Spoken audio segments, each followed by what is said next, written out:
So Chinese manufacturer OMODA entered into our market back in 2023 with their very first units, which is the OMODA C5, and they've sold just over 5,000 units yearly since launch. A year later, they then introduced the more premium or luxury OMODA C9. However, there was a gap between your more value-focused C5 and your more luxury C9, and that's exactly where this C7 fits in. Hello and welcome to Motoring with Mo. Let's get into it.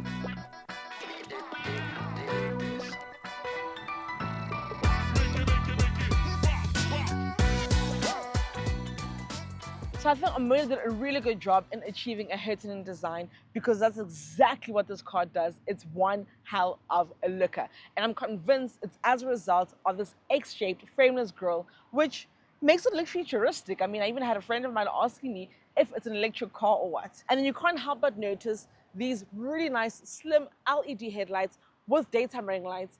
And where is my key? Look at how pretty this is. Look at this. How pretty!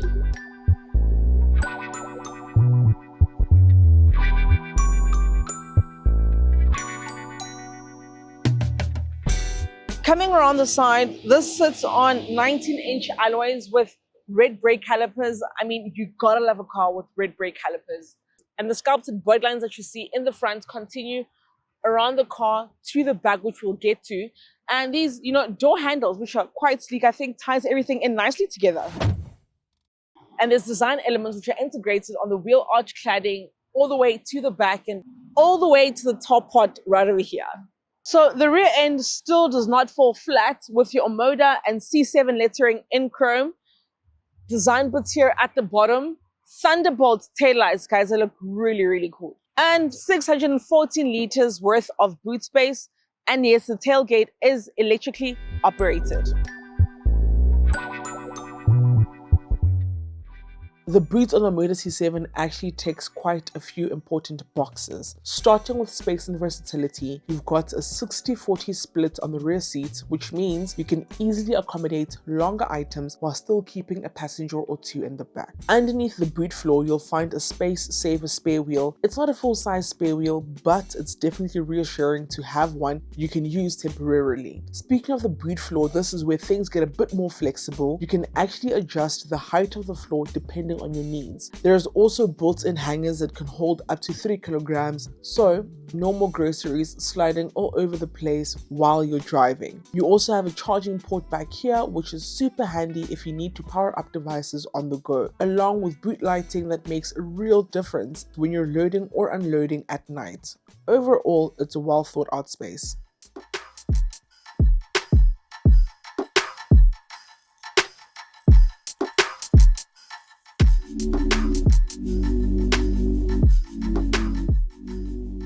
Let's talk interior. The cabin is pretty premium. You've got these sporty leather seats that are not only comfortable, but the driver's seat is 10-way electrically adjustable with lumbar support, so long drives, you're certainly sorted. In front of you sits an 8.8-inch digital instrument cluster. The steering wheel is multifunctional and has all these different toggles. For example, the round toggle on the right lets you adjust your volume and also cycle through information such as your fuel consumption as well as your tire pressure. Now, quick tip, don't confuse the gear selector with the indicator stalk. The gear selector is on the right while your indicator and your wipers are on the left. It takes a second or so to get used to it, I won't lie. You're also met with this massive 15.6-inch infotainment screen with wireless Apple CarPlay and Android Auto. Pretty much everything lives in here, from your heated and ventilated seats for both your driver and front passenger to your aircon, tailgate controls, window locks, and even your sunroof. You can also customize your ambient lighting, and there are 56 colors to play with. And you can also access and tweak your driver assistance features depending on how you like to drive. Down here, you've got a 50-watt wireless charging pad along with additional charging ports tucked neatly underneath the center console. Practicality, it's all covered. Your cup holders are big enough to fit your Stanley, which personally for me, it's certainly a win. And the center armrest even has a cooling function. The door handles are something a bit different. You open them like this. They're quite unique and very, very modern. And all around you, there's soft touch material, which adds to that upmarket feel. You also have physical shortcut buttons for your driving modes. That's eco, normal, and sport, which I'll dive into when we talk about the drive. And here is a quick access for your aircon, hazards, volume up and volume down, and of course, up here is your sunroof toggle. Moving to the back, rear passengers aren't missing out on much. The seats are just as comfortable. The middle seat has 2 cup holders, and the passengers also get rear air vents and charging ports. And thanks to the 2.7 meter wheelbase, you've got really good legroom back here, and the headroom is more than decent too. Hello, Omoda. You can tell me. Please open the sunroof. Okay.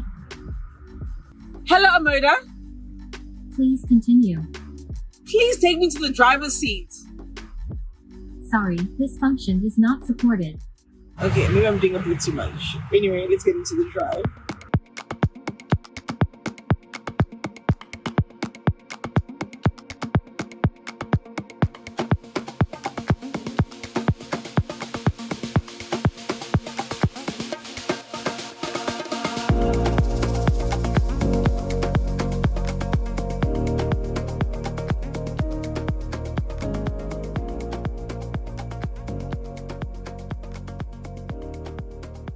Alright, so I can literally say safety is at the heart of this car. And the reason why I say that is because you can't drive off without your seatbelt on. The car won't let you. And on the topic of safety, this car does come standard with 6 airbags. So you get your front dual airbags, your front side airbags, as well as your side curtain airbags. So it's 2, amounting to 6.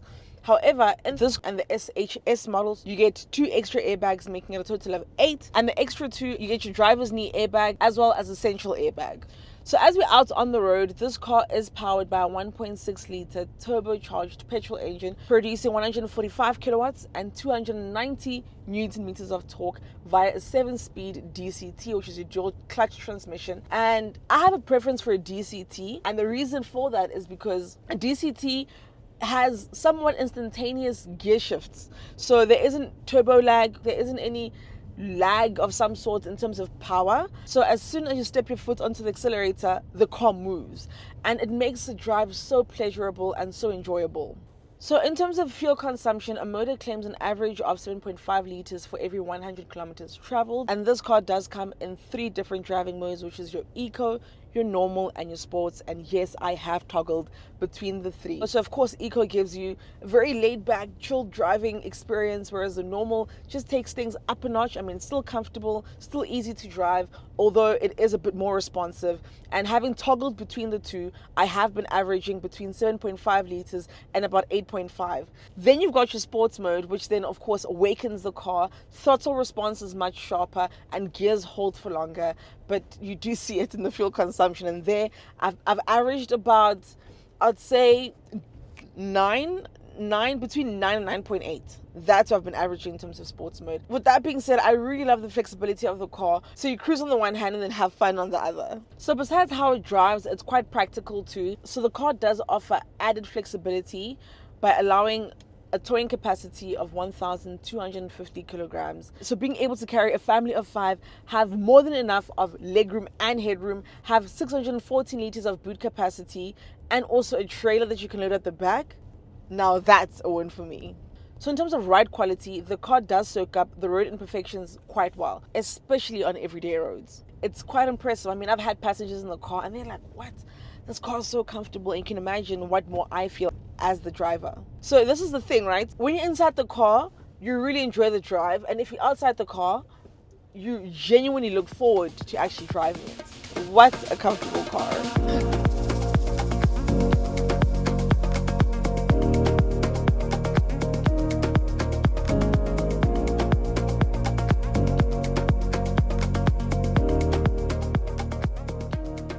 Now, let's talk cost of ownership, because as much as we love a good looking car, the numbers, they matter too. The OMODA C7 comes in at 589,000 Rand 900, and based on an example finance estimate with no deposit over 60 months with an interest rate of 10.5% and no balloon payments, you're looking at a monthly installment of around 13,000 Rand. Now, fuel wise, 2 full tanks at the current fuel price will cost you around 2,700, and insurance could also sit around 2,000 Rand per month. So altogether, your monthly running costs could come to around 17,000 Rand 6,700. Now, of course, this is just an example. Your actual cost will differ depending on factors like your finance profile, insurance premium, driving habits, and fuel usage. And for added peace of mind, the C7 comes with a 5-year 150,000 kilometer warranty, a 10-year 1 million kilometer engine warranty for the first owner though, as well as a 5-year 75,000 kilometer service plan. And with that, we've reached the end of the video on the OMODA C7. Let me know in the comments, would you consider the C7 as your next SUV? Thank you so much for watching.